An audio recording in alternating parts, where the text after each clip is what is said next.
heard about the Holocaust from the Jewish side of my family. And I think that having a sort of experience, personal, visceral experience of my family's relationship to these kinds of massive global atrocities and violence and global inequality and American imperialism actually made it easier to assimilate and understand what the climate emergency was fundamentally about, a story of life and death where most people are faced with the suspension of the conditions for living, and certainly for living well. And I'm not alone, I think, in this recognition. Within the United States, far more Latino and Black Americans believe in and worry about climate change than white Americans. And if you leave the United States and go around the world, countries of the global South, far greater numbers worry about climate change. They understand that this is a struggle for life and death, and they understand where the United States and where the capitalist class fit into that struggle. Because of my mother's history, I spent a lot of time in Bolivia and Venezuela when I was younger, after college as a journalist, working with water warriors and coca leaf growers, and then for the last decade in Sao Paulo with the militant housing movement, largely led by women of color, squatting dozens of buildings at a time in downtown Sao Paulo and terrains in the periphery of the city. And for these movements, I think what is striking when you leave the US is that in a kind of non-neurotic way, they just understand that democracy and socialism are the same struggle. They understand that environmental justice and socialism and anti-imperialism are the same struggle. They don't always use the same words, and of course they have arguments about it, but there is this fundamental understanding, and they understand that that then means a struggle for power. It means engaging with the formal political system, engaging with political parties, making alliances with members of the middle class who are sympathetic. It means dancing together, it means drinking together, it means studying together, it means living together. It's a dedication to a lifelong struggle, because that is the only way that these movements' members understand that they will ultimately survive and flourish. There is a lot that we can learn in the United States from the struggles of movements in Latin America, from progressive socialist governments in Latin America, as they have tried to do what the Green New Deal movement is catching up to, which is make the case for large, massive public investment and for democratizing the economy from the ground up. Let me tell you a bit about what I've learned about this from the housing movement in Sao Paulo. I remember very well an event late in June in 2013, so about 7 years ago. It was an event in the city council chambers in Sao Paulo, and what happened was basically there was more and more interest in kind of decarbonizing the city, a lot of it coming from green capital, a lot of it resulting from extreme weather. And the housing movement realized we need to be a part of this, and in fact, we need to impose our vision.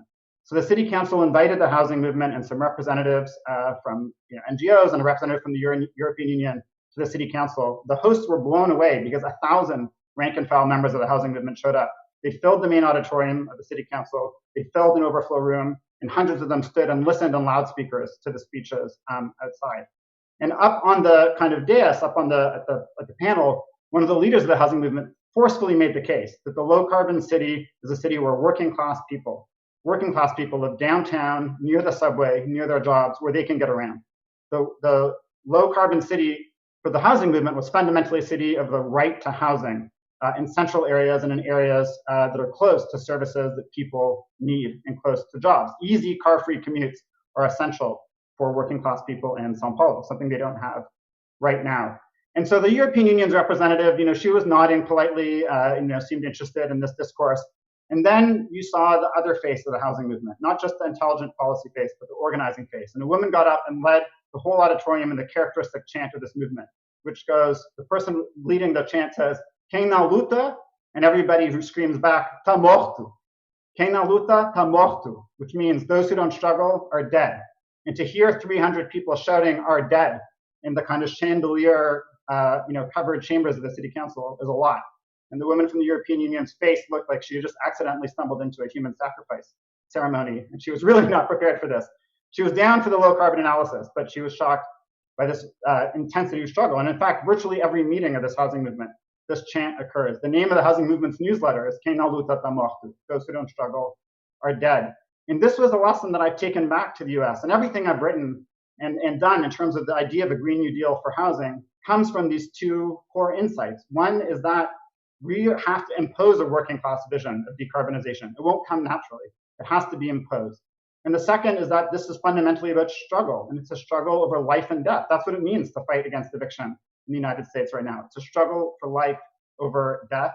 And once you commit to merging the struggle for decarbonization with the struggle for life, for working class people, for very poor people, then the policy details will follow. Indeed, when we created the Green New Deal for Public Housing Act, and I was very lucky to work with AOC's office in particular, what we did is we spent a lot of time with residents of NYCHA, New York City Housing Authority, public housing in New York, and then we went to green architects and said, these are the needs of the people on the ground. This is what they're facing in their everyday reality. What are the solutions that you can propose to meet those needs, assuming massive public investment? And that's how you generate the policy ideas. You don't start with the bullet points. You start on the ground with the struggle and the bullet points and the PDFs and all of that follow. And indeed, I think that what kind of comes from this is that we're never going to settle in a debate in democratic left or in Jacobin or anywhere else what socialism is or what eco-socialism is. Socialism or eco-socialism is the living multiracial movement of working people forged in collective struggle to fundamentally transform and democratize the economy, to protect every single person from violence and abuse, from anti-Black police violence. Eco-socialism is about guaranteeing the conditions for human and non-human life flourishing for as long as anybody can imagine. Now, this is this big picture framework. And I think we think of the Green New Deal, and I think Thea would agree with me, we think of the Green New Deal not as the totality of eco-socialism, but as hopefully a 20 or 30-year framework where we move to decarbonize incredibly rapidly in a way that lifts up workers and communities, that fundamentally transforms how the economy is governed.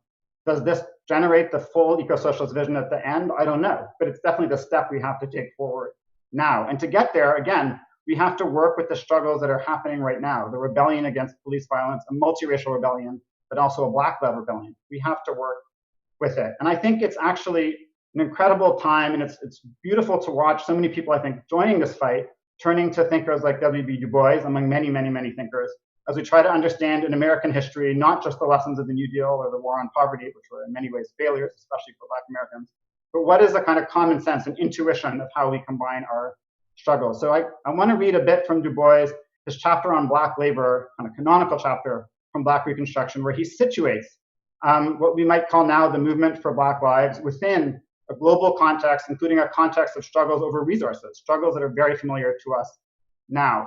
So in this chapter, Du Bois writes, it was thus the Black worker as founding stone of a new economic system in the 19th century and for the modern world who brought civil war in America. He was its underlying cause.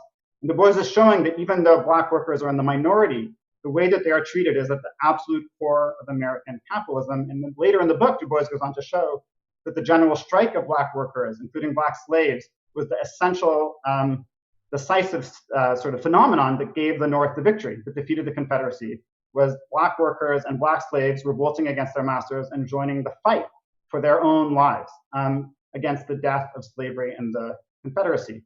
Du Bois continues in the same chapter. He pivots right away from the US to the global scene. He says that dark and vast sea of human labor in China and India, the South Seas and all Africa, and the West Indies and Central America, and in the United States, that great majority of mankind on whose bent and broken backs rest today the founding stones of modern industry, shares a common destiny. The great majority shares a common destiny. It is despised and rejected by race and color, paid a wage below the level of decent living, driven, beaten, imprisoned, and enslaved in all but name, spawning the world's raw material and luxury, cotton, wool, coffee, tea, cocoa, palm oil, fibers, spices, rubber, silks, lumber, copper, gold, diamonds, leather. How shall we end the list and where, he asks. We could add coal and gas and oil, but we could also, looking at green capitalism, add to this list lithium, cobalt, neodymium, and all the other rare earth minerals. And then Du Bois continues, all these are gathered up at prices lowest of the low. Warning, don't fight the Green New Deal on the basis of low cost. All these are gathered up at prices lowest of the low, manufactured and transformed and transported at fabulous gain, and the resultant wealth is distributed and displayed and made the basis of world power and universal dominion in London and Paris, Berlin, Rome, New York, and Rio de Janeiro. The emancipation of man, he says, is the emancipation of labor, and the emancipation of labor is the freeing of that basic majority of workers who are yellow, brown, and Black.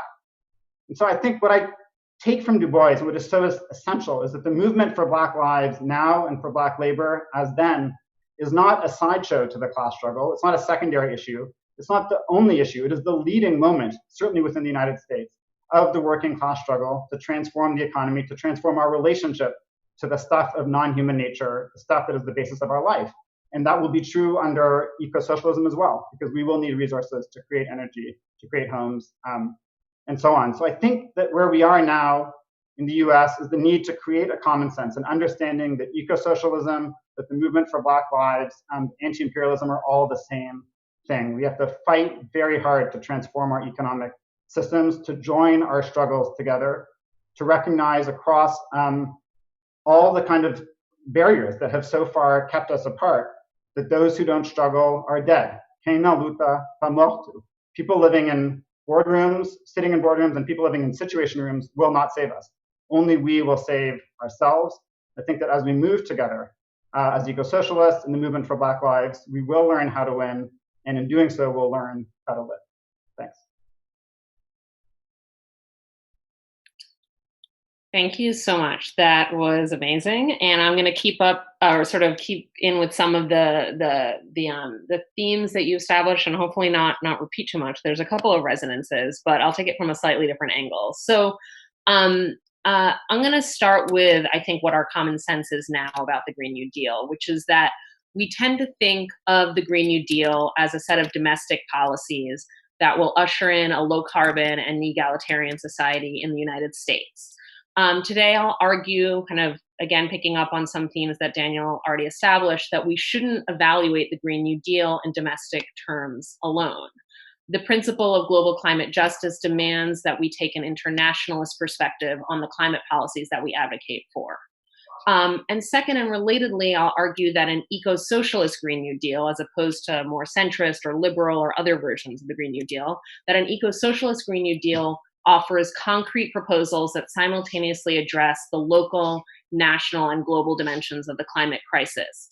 In this sense, an eco-socialist Green New Deal is inspired by the Black radical tradition that Daniel just ended his talk with, and also with the third world Marxist traditions that Daniel also alluded to, which see the liberation of workers and communities around the world as bound up together and part of the same process. So to make this more concrete, I want to sketch out two different geographic sites of environmental injustice in the world. And then I'm going to hopefully show how they are connected and how an eco-socialist Green New Deal that we fight for in the US would mitigate, ameliorate, and those forms of injustice and lift up these different communities around the globe. So first, and to start with kind of where Daniel was reflecting on in terms of Latin America, is the devastation caused by rapacious resource extraction. So across the global South and in Latin America, where I've done a lot of solidarity work and research for many years, and where my family immigrated from, communities are burdened with the social and ecological harm of fossil capitalism. The indigenous, campesino, working class mestizo communities who live near oil, gas, and mining projects suffer water, air, and soil contamination and the destruction of local ecosystems. These projects also threaten pre-existing livelihoods, violate indigenous rights, and often displace communities entirely from their land. Unsurprisingly, social movements have risen up to contest these projects. From Chile to Ecuador to Peru to Argentina, movements have battled oil and mining companies on extremely asymmetric terrain and faced the retaliatory violence of state and paramilitary forces, yet in several cases succeeded in obstructing the expansion of the extractive frontier. I want to note right away something that Daniel already mentioned, which is that these injustices won't simply disappear as the world moves from fossil fuels towards renewables. It goes without saying that a rapid reduction in carbon emissions, first and foremost in the United States, the world's largest emitter, is a key demand of the climate justice movement. We do need to move towards renewables.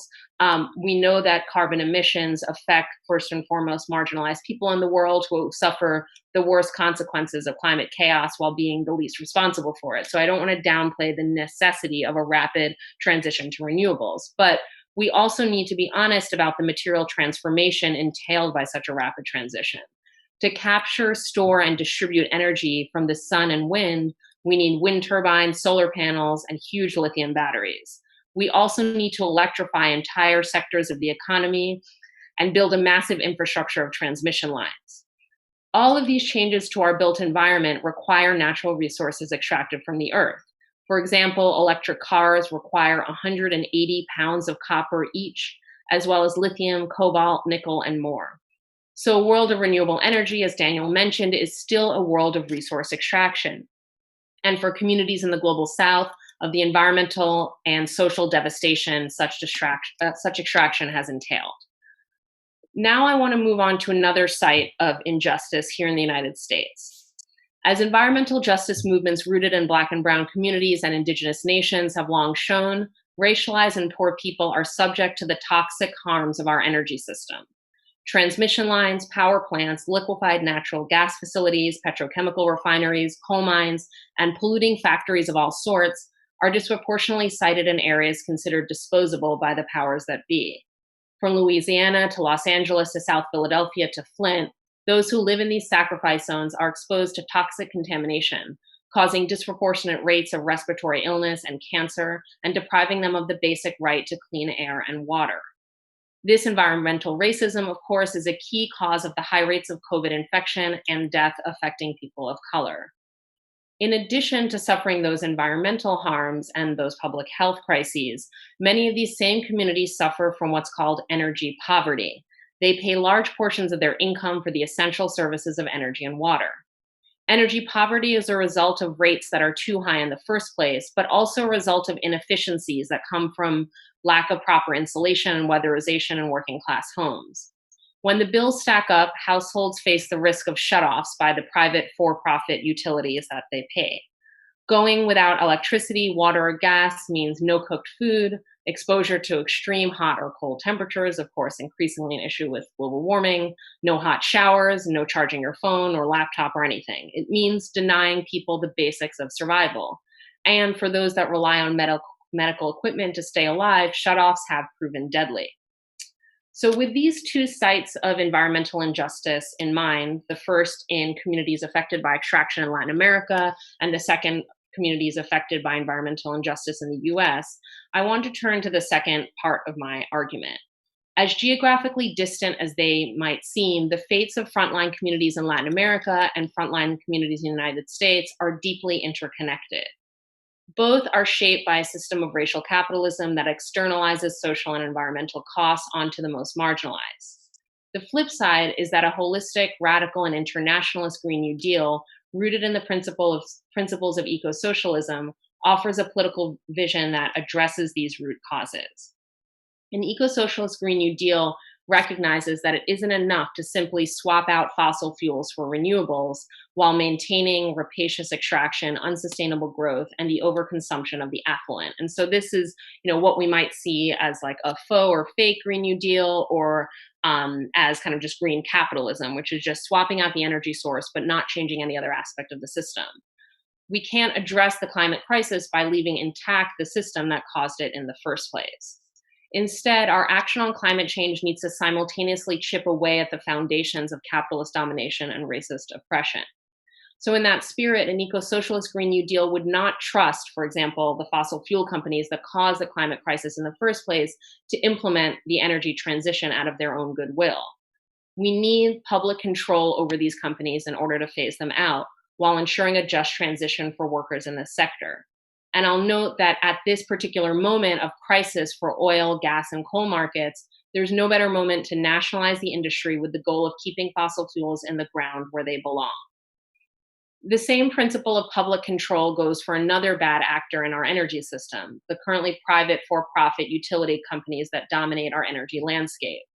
For decades, these private utilities have used every trick in the book, from lobbying to AstroTurf campaigns, to stall the transition to renewables. And they have perpetuated energy poverty, charging ratepayers unaffordable rates and failing to invest in energy efficiency or weatherization, thereby also exacerbating environmental racism. We need public utilities to democratize, decommodify, decarbonize, and decolonize our energy systems. Relatedly, we need to move away from the system of privatized car-centric transit by massively investing in green public transit, and ditto for green social housing.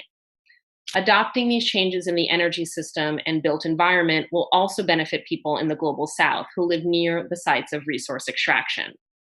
If we just switch renewables for fossil fuels but leave current patterns of consumption unchanged, then the communities who live near copper or lithium mines, which, as I said, are required for electric vehicles, for the big lithium batteries that we need for renewable grids, and for the materials that create solar panels and transmission lines, will continue to suffer harm.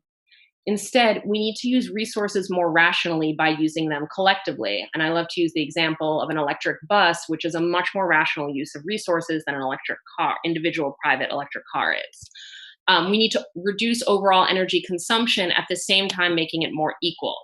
And we need to address the main culprit, which is, of course, the overconsumption of the rich, and ensure that public housing and public schools, areas that Daniel has worked a lot on, are low carbon, which will also bring immediate health benefits to those neighborhoods. Lastly, and I'll close out here in a kind of similar spirit that Daniel did, as the Black uprising is demanding in the streets, we need to overall reorient our economic priorities. So to kind of illustrate this, I want to quote directly from the Movement for Black Lives Matter platform, because I think their words draw out the themes of interconnectedness, the way the domestic is always the global, and the fates of racialized and working class communities across the planet are interconnected, that Daniel and I have focused on today. So I quote, "We demand investments in the education, health, and safety of Black people instead of investments in the criminalizing, caging, and harming of Black people. We want investments in Black communities determined by Black communities and divestment from exploitative forces, including prisons, fossil fuels, police, surveillance, and exploitative corporations." Such a reorientation away from the carceral state and fossil capitalism and towards care and socio-environmental flourishing will lift up communities in the US and will contribute to climate justice and solidarity at a global scale. Thank you. Thank you both so much for your opening remarks and really grounding us in this moment. Really everything that we're up against and the radical possibilities that are within arm's reach. Given the time crunch, I'm just going to go ahead and jump straight into questions. I really appreciate that you two kicked off this conversation on climate with an international lens, not only because this is clearly a global emergency, but because the role of the US in perpetuating this crisis and undermining international climate efforts is often overlooked in discussions about what federal climate policy should entail. So, building on your open remarks, what are the top specific policy demands US-based climate activists and socialists need to make in order to enable global climate justice and further develop the power of the international left? And how can we turn the US-based movement for a Green New Deal into the international leftist movement we need now? I think that I'll just get started on that and then let Daniel pick up. I think that we need to firmly ground ourselves in internationalism, as we've said, but not think that internationalism with climate politics means like being like big fans of like the Paris Accords, right? Like obviously we know that the international agreements that have been written thus far and agreed upon by countries in the world, by governments in the world, are terrible agreements. They're not fast enough. They're not binding. They're like written by the major polluters. The fossil fuel companies lobby at them. Like they're not a route forward for internationalism.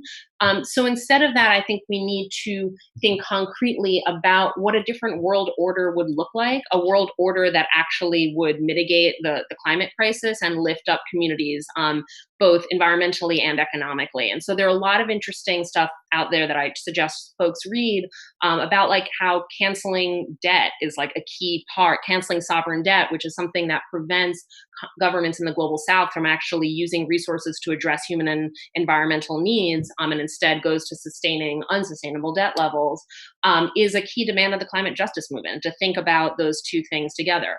Another thing that I'll just mention briefly is thinking about how to totally transform trade. As leftists, I don't think we should shy away from making bold demands around trade. We shouldn't think that trade automatically has to be right-wing and neoliberal, right? There are forms of cultural and economic encounter and exchange that we should value as leftists and also understand are just necessary in order to physically build the world that we want to build. And so what would left-wing trade look like? What principles would it be based on? How can trade be a vehicle for working class empowerment and for indigenous rights and the protection of indigenous territory rather than the opposite of that? So I just sort of put those two pointers to begin with, and I'm sure Daniel has more to add. Thanks. No, that's exactly right. I think maybe a couple of things to add. The United States has emitted more carbon than any other country in history. If you add up all the emissions that have ever been emitted, carbon emissions in the last 200 or so years, over a fifth of those have been emitted in the territory of the United States. So we have to decarbonize really first. And insofar as the Democratic Party is putting forth plans that say this is consistent with Paris because we're going to reach net zero by 2050 along with the rest of the world. That's not really the way that it should go. We need to decarbonize years ahead of other countries to keep space in the atmosphere for fossil fuels and other places that don't have the capacity to transition as quickly as we do. So I think one key aspect of internationalism is simply the domestic politics, which is decarbonizing at breakneck speed. And another piece, just to, I think, deepen a point that Thea made, is we have to make available the technologies that emerge from our own investments here to the rest of the world. Now, we live in a global market, and I don't think that selling solar panels to France at market rate is like a problem if we develop something like that in the US. That's fine. But that's not the case for the global south. We've had major struggles for life in countries like India, South Africa, and Brazil for access, for instance, HIV medications at affordable rates, and the suspension of patents from industrial policy in the north in countries of the global south. And that is correct, and we should now be making sure that there are no IP, intellectual property restrictions whatsoever on US technologies in the global south. Again, I think being real, like if the EU and the United States want to charge each other an arm and a leg for their technology, fine. I mean, the priority is making sure that these things are available to the rest of the world. So I think, obviously a huge part of internationalism is cooperating. In the book, we talk about the need for internationalism along the supply chain for frontline communities to talk to each other. But I think at the end of the day, the biggest amount of effort is going to be within national borders, and we have to align our domestic politics with the needs of people elsewhere, which means decarbonizing first and fastest, which means making all the benefits of our own investments available for free elsewhere. And third, I think it also means being humble enough to learn from other countries and knowing that the New Deal is not the only source of inspiration for democratic economic policymaking. One could go on, but that's what I would throw out initially. Awesome, thank you both. So speaking of democratic policymaking, the Democrats recently released a climate action plan that both demonstrates how far the climate movement has managed to push them on policy while still falling woefully short of what is necessary to prevent catastrophic global heating and mass extinctions. Could you both talk about the ways the Democrats' climate plan falls short and the eco-socialist policies we should be implementing instead? I'll just say two ways I think it falls short. And I think the second one, hopefully, is something that Daniel can expand on a little bit because he's more expert on it than I am. But I think the first is the timeline. And that actually immediately picks up on something that Daniel just was saying, which is that our first, the first thing that we do to enact global climate justice in the US is pressure the US government, corporations, et cetera, to move as fast as possible towards decarbonization. And so anything that is slower than the science demands is for me, consigning peoples and ecosystems around the world and in the US to death, right? And so it's extremely important that we are very aggressive in our timelines. And so 2040 for the electricity sector is just it's a bonkers timeline. It's not what the science says, and it's not what global justice demands. And so it's a timeline that falls short of what the Sunrise Movement, what DSA, what environmental justice communities have been calling for, right? And so the timeline is just not fast enough. The second piece, which if he wants to, Daniel can expand on a little bit more, is just the orientation towards nudges and nice incentives and away from regulations that force firms to do things that if they do not do them, they pay the price in whatever way. Either their activities are illegal, they pay a huge fine, just a hesitation around using the full enforcement powers of the state to actually push the economy in this direction. And instead, you get a tax break if you do the right thing, but maybe nothing happens if you do the wrong thing, right? And so I think there's this sort of milquetoast centrism and hesitation around the use of power that is a kind of deeper problem throughout the Climate Crisis Committee's plan. Thanks. Yeah, I don't have a super detailed critique of each element. It's a mixed bag. The Green Deal for Public Housing Act seems to be mentioned, but at the same time, the building stuff overall seems largely to be incentive-based, which is not fast enough. The core point, I think, as Thea already mentioned, is that it presents a plan to decarbonize the power sector, the electricity sector, by 2040, when you have very credible plans already for, from the Warren Inslee wing of the party, 2035. What do you need an extra 5 years for? And what that tells you is that it's fundamentally not an emergency mobilization on the model of the US war economy, which obviously problematic in many ways, but gets right this idea that You don't start by saying, oh, I need an exact path on my graph to get 100% of the way there. You start by saying, this is the single number one priority, and we're going to move hell and earth to get there. And one part of doing that is setting a shorter timeline. Every timeline that's further away is just for procrastination.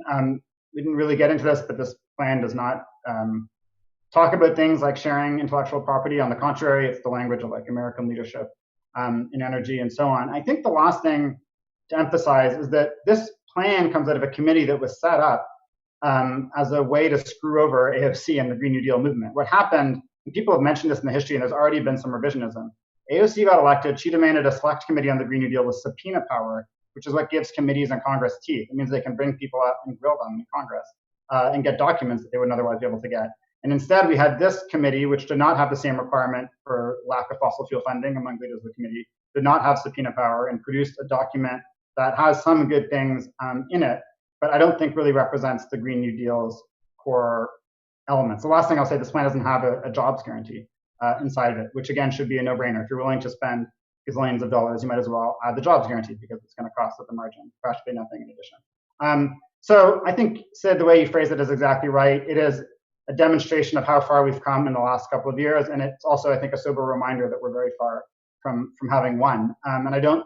The biggest mistake we would make is to see this as the farthest we could get in the next year. I don't think that's the case at all. That's being set up to prevent us from fighting for more. As Thea's written on Twitter, when you get a victory like this on the left, you escalate. You don't congratulate yourself. This is not a time for self-congratulation. I mean, look, you got through a day, COVID, it's hard. Obviously, congratulate yourself. But I mean, as a movement, we got to keep going. Awesome.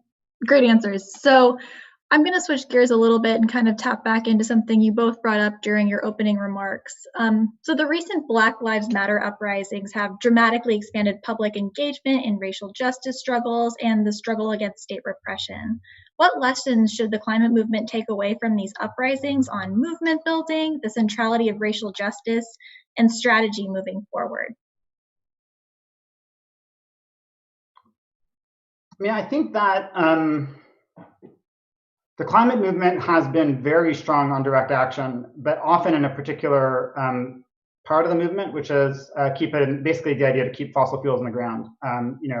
Really serious frontline struggles, often people from all over coming to support indigenous communities, for instance, in fighting the Keystone XL pipeline or the Dakota Access Pipeline. And this famously, it was at the Standing Rock that AOC became kind of fully radicalized, and what she is now. So that's been great. And I think, a frustration I get sometimes from folks in the anti-fossil fuel world is that the Green New Deal has tilted so much toward talking about investment that we've left out a little bit of the destruction of the fossil fuel industry as a core goal. And certainly dismantling the fossil fuel industry doesn't feature in the Democrats' plan. I think what we're seeing with the movement for Black Lives is that direct action isn't just for defense, for stopping things that you don't want.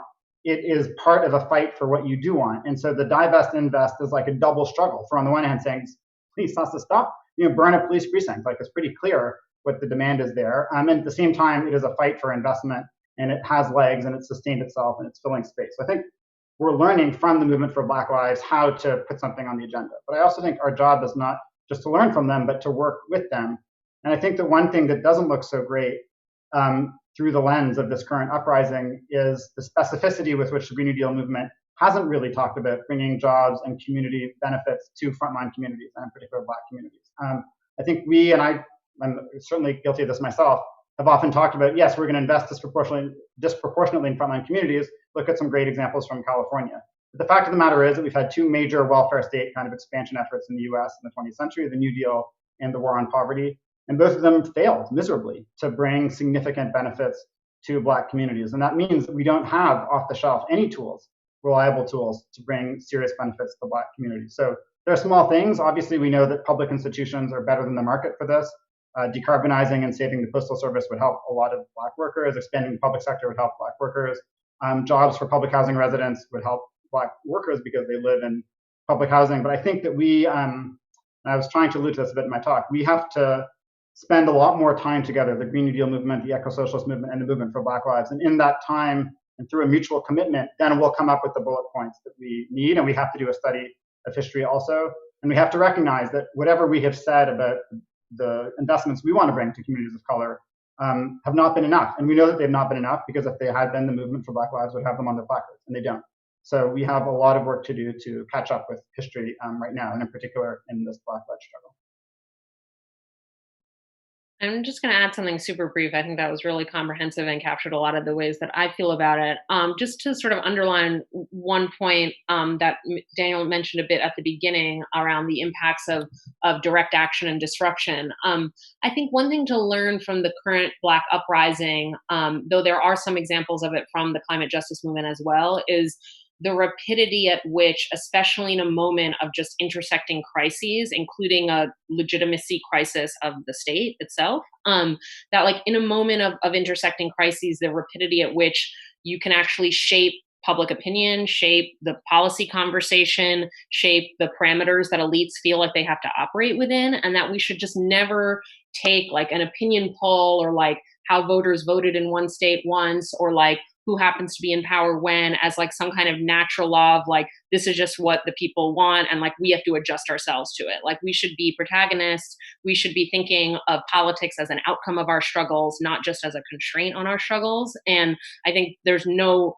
better set of movements over the long, 20th century to draw that lesson from than the struggle for Black freedom, including the one unfolding right now. Though I also think that the climate justice movement has been wise to that and has been, intervening and reshaping what people think about climate in general, climate change in general, but also rethinking what's possible. And the popularity of the Green New Deal is a testament to that. But again, the popularity of the Green New Deal isn't enough. And I'll just underline what Daniel said about needing to get really concrete about how a Green New Deal addresses racialized poverty and the racialized class structure in our country, but also doing that through alliance building and coalition building that is organic and that is ground up. So I'll just stop there. Thank you both. So this has been quite an eventful year, and I feel like it'd be remiss for us not to talk a little bit about the pandemic. A number of op-eds have been published drawing parallels between the coronavirus emergency response and the response needed for the climate emergency. However, there hasn't been much discussion on the role that labor strikes and union pressure played in mobilizing a government response to the pandemic. Are there lessons that socialists and climate activists can learn from the role of labor in mobilizing government action on COVID? How might the role of labor in catalyzing a government response to the climate emergency differ, and what steps do we need to take to make it happen?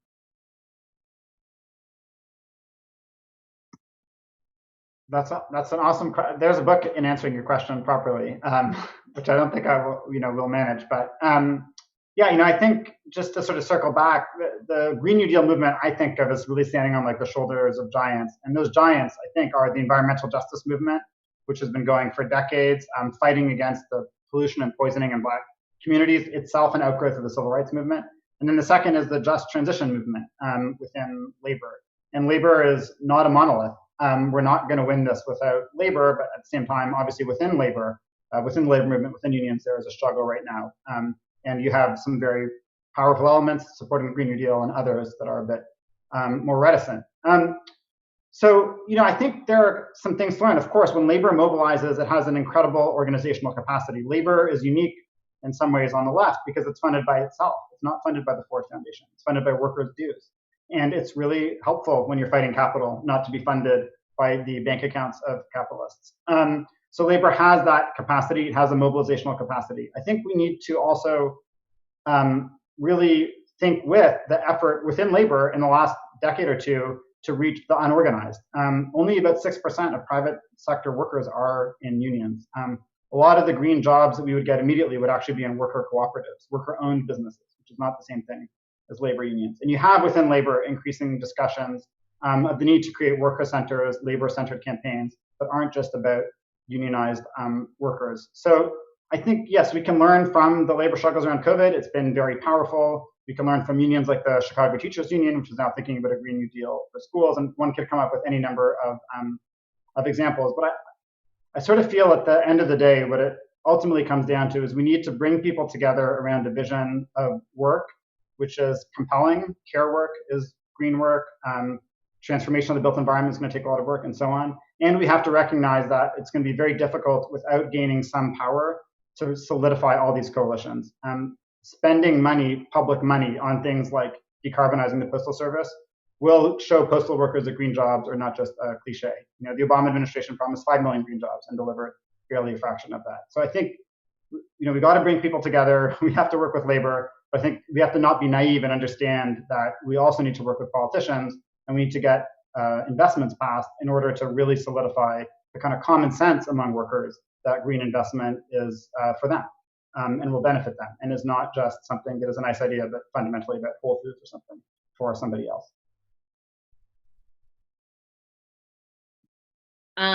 Another comprehensive answer. I will just add a little bit to say, and a super hard question, you know, to kind of address every facet of, but just to underline one or 2 points. I think, you know, part of what we saw happen with labor militancy during this COVID pandemic has been the role of workers in what we might call like sort of the care sectors, the sort of broadly the sectors that are essential for kind of social reproduction, right? And so like whether we're thinking about Instacart and the people that, and also like people in meatpacking plants, so like the people that put food on our tables, or whether we're thinking about nurses and healthcare workers or delivery workers, all of these types of workers that are essential in keeping us alive and healthy and fed. And those sectors also tend to be dominated by people of color, by immigrants, and by women, right? And so these are the sectors that are really at the, in many ways, growing sectors of the economy, regardless of what the Green New Deal does, right? We've been in a long period of deindustrialization, and so service sectors are larger. But it also happens to be where we've seen the most interesting worker militancy over the past few years. So in addition to this COVID moment and those, you know, Instacart workers that went on strike and nurses that made bold demands, we've recently seen nurse strikes and teacher strikes over the past couple of years being some of the most vibrant parts of the labor movement. So I think, you know, just to kind of pick up on what some points that Daniel made, like thinking about those workers who are struggling for their livelihoods, for their communities, but also some of whose work, like especially like the nursing and teaching work and the food workers' work, like would be really essential, though in a lower carbon and more dignified form, in a Green New Deal. And so like, how do we ally with those parts of the labor movement that are already that are both more militant and that are also like closer to where we are at politically? I think where we often get tripped up in this labor question, I know Sid, you have written on this, and you're like the expert among the three of us on this question about labor. Like the really difficult thing, of course, is workers in the fossil fuel sector, and how do you really prove to folks who have been let down time and again by this just transition, you know, that I mentioned so casually in my talk, this idea of a just transition, they've been let down under the banner of a just transition many times, right? And so, and for other reasons that we could get into or not, like workers in some of those unions, or maybe even more like the leadership of those unions, has like some kind of conservative views about the energy transition. And it's a real set of dilemmas for socialists. Like, how do we work with this part of the labor movement? But I think what we do, that I'm not going to solve right now at all, but I do think that there are elements of the labor movement who are both more militant, more representative of the multiracial women-led working class, and also whose work is vital in a Green New Deal paradigm. That we can work with immediately. And I think, you know, the labor movement is a big thing. And when you can get pieces of it on board, the other ones might follow a bit more. I think the hard thing is starting with the hardest to reach workers. And that probably shouldn't be the strategy at the same time that we do continue to work with those workers and move them and do rank and file work and political education work within those unions in terms of, you know, the DSA members, for example, that are in the IBW, like they're doing great stuff. But like we can also work with other parts of the labor movement that are easier to reach, probably. Great answers from both of you. Thank you so much. So I have kind of a big question. So we know that global heating has already exceeded safe limits, and we simply don't have time for gradualists and so-called market-based solutions to the climate crisis. Even mainstream climate activists recognize the necessity of an immediate state-led intervention to mobilize the economy and resources towards addressing the climate emergency. And the possibility of a Bernie Sanders presidency gave many hope for the rollout of an effective and just mobilization. With Bernie out of the race and socialists lacking state power, what are the obstacles and risks we face? What role should socialists play in overcoming these obstacles? And are there lessons we can learn from history, either here or abroad? I don't love the framework of co-optation because I think it's a little bit of a sloppy concept. I think there are forms of co-optation that are actually mean that we won something. And there are forms of co-optation that demobilize. And I think we need to sort of disambiguate that. That big caveat aside, I do think there is that risk with the lead up to the general election, but also in a what seems likely to be a Biden presidency, given how the polls are looking. I think our conversation about the climate crisis committee report already shows what those risks are.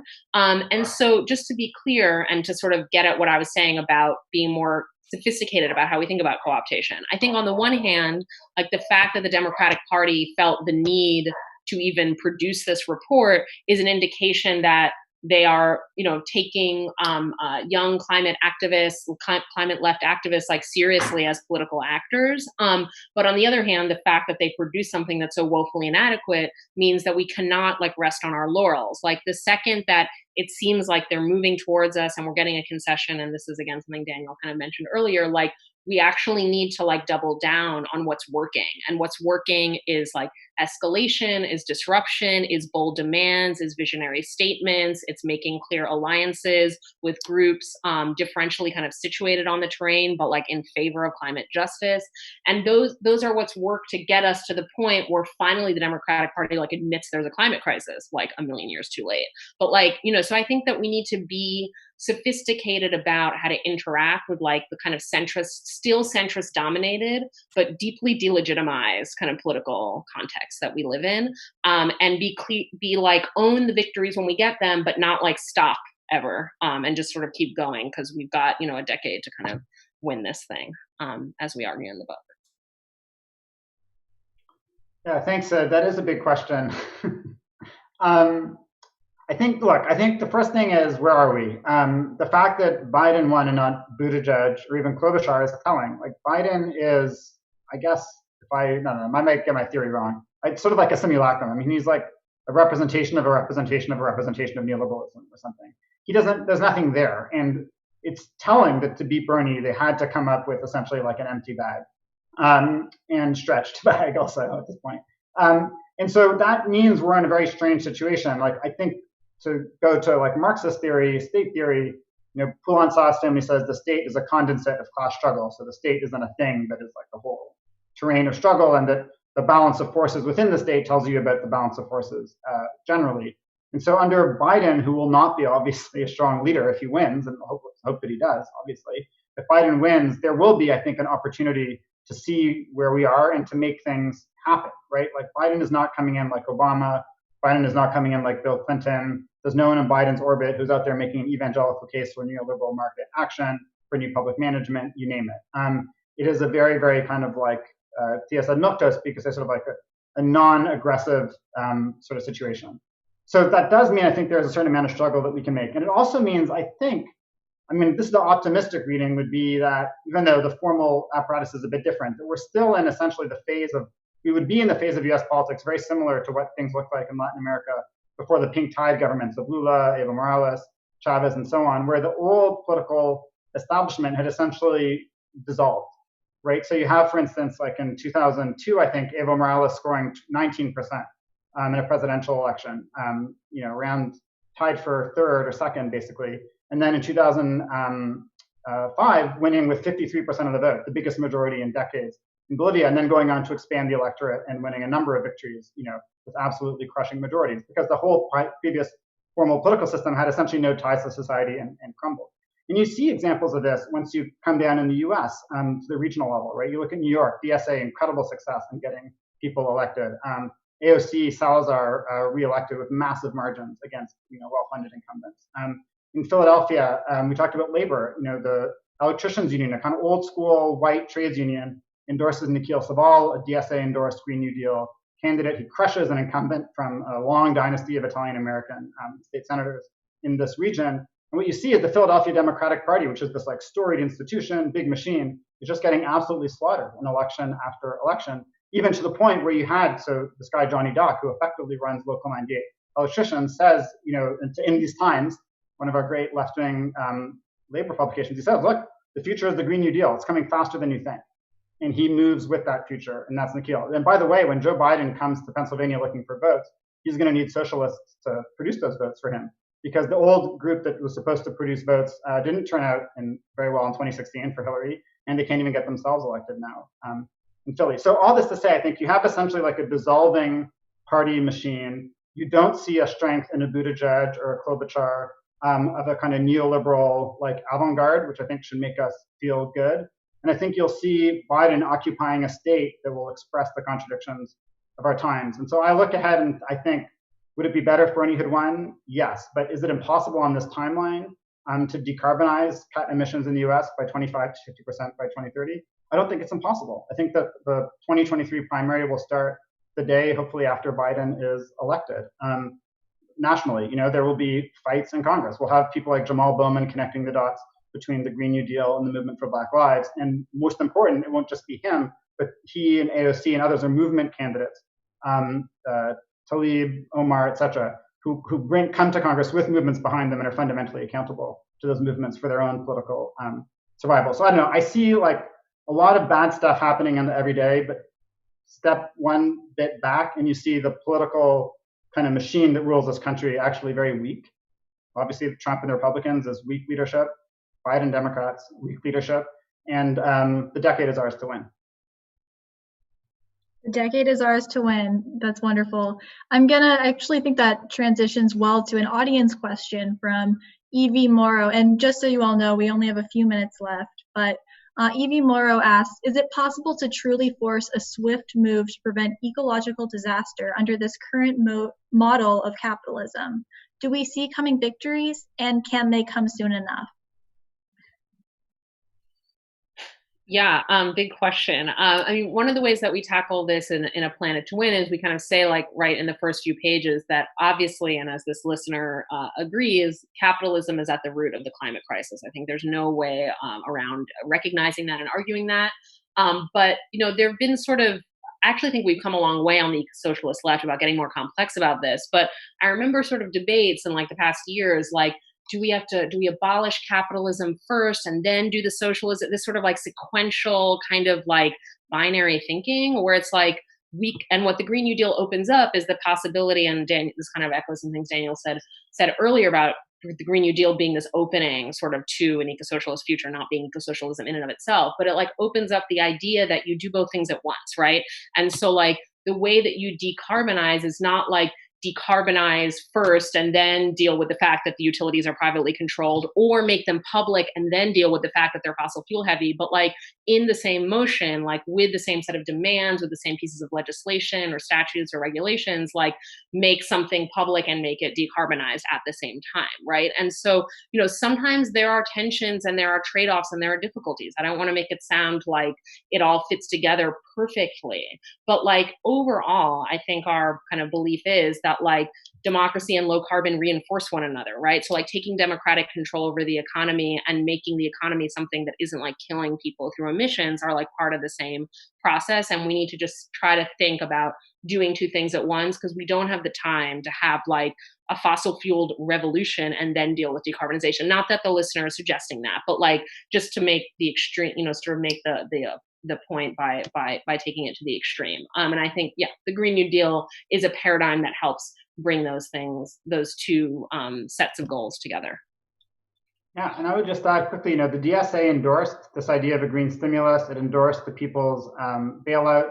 I think the DSA has reached a level of, I hate to use the word maturity, but sort of like it's grown to a point where there are 70,000 members, and where nationally they are now standing up and pushing this kind of left flank of political combat all across the country. And DSA members are calling Congress people, demanding a green stimulus to lift up workers and communities and make green change. And so I think we as a movement, as a socialist movement, are learning how to fight the big long-term fight, the ideological fight, and the kind of trench war in DC and in local races all at the same time. That's incredible. And as we learn to really use our membership and grow well beyond 100,000 members very quickly, we're going to be a political force without parallel. And I actually don't think the challenge is per se how to thread all these questions theoretically. I think it's simply working with, in a tighter and more coordinated way with the movement for Black Lives, merging our struggles. And I don't know, you couldn't ask for like better progress in this front in the last couple of years. I think we're making huge advances and should feel very good about it. Thank you both. So we are right at the end of our time together. I just want to thank both of you for being here. It is always really, really wonderful to have the opportunity to speak with you. I really appreciate your organizing work. I appreciate your policy work. And I appreciate how you're speaking out on this issue during this time that feels so dangerous, but filled with revolutionary possibility. I want to turn it over to you for any closing remarks. And again, thanks you both for being here. I will pick up a little bit where Daniel left off about DSA and just do a plug, which is like, if you're not a member of DSA, join DSA right now. What are you doing? It's the biggest socialist organization in the United States in like a million years. If you're in DSA and you're not sure where to plug in, but you're listening to this talk and so sensibly you're concerned about the climate crisis, join the Eco-Socialist Working Group. You can do that from our webpage. There's Green New Deal stuff to work on. There's energy democracy stuff. There's agroecology stuff. There's local stuff. There's national stuff. There is everything. We're a super active working group and very internally democratic and fun to be involved in. So those are my plugs. Get involved. Wow, thanks. I mean, I think that it's just very hard in the climate movement to have the kind of dual realities of our current political situation and the climate emergency at the same time. And we all know who will suffer first and worst from global heating, like you said. So we've already reached safe limits. I mean, every molecule of carbon dioxide we emit, a quarter of those will be in the air for thousands of years, and some of those for tens of thousands of years, longer than Stonehenge has lasted. So we have irrevocably transformed the Earth in ways that we don't know how to deal with. And we're now trying to decelerate that change and ultimately to stabilize it before it's kind of too late for a massive, massive, massive tragedy. So I don't know. I think that is very, very, very difficult. And there's no question that we're not moving quickly enough. And it's really, in a way, impossible politically to move quickly enough. I think all that being said, if we dial back the clock politically to where we were a decade ago, I mean, during Occupy Wall Street, it wasn't clear that anybody should get elected to lead a meeting. And big surprise, those meetings sort of dissolved. We had the People's Climate March in 2014 that did not mention carbon. There was no discussion of carbon in the official symbology of the People's Climate March. It only came the next day with Flood Wall Street. That was only 6 years ago. 2016, the Bernie campaign, climate change plays a part in it, but it was notional. It was a few bullet points. There was no, I think, serious, sophisticated conversation about what a socialist decarbonization of the United States would look like. We've come so far. We've built our movements so much just in the last few years. I think we are building our movements faster than the oil industry is gaining power. It's in fact losing power, losing market share, losing money.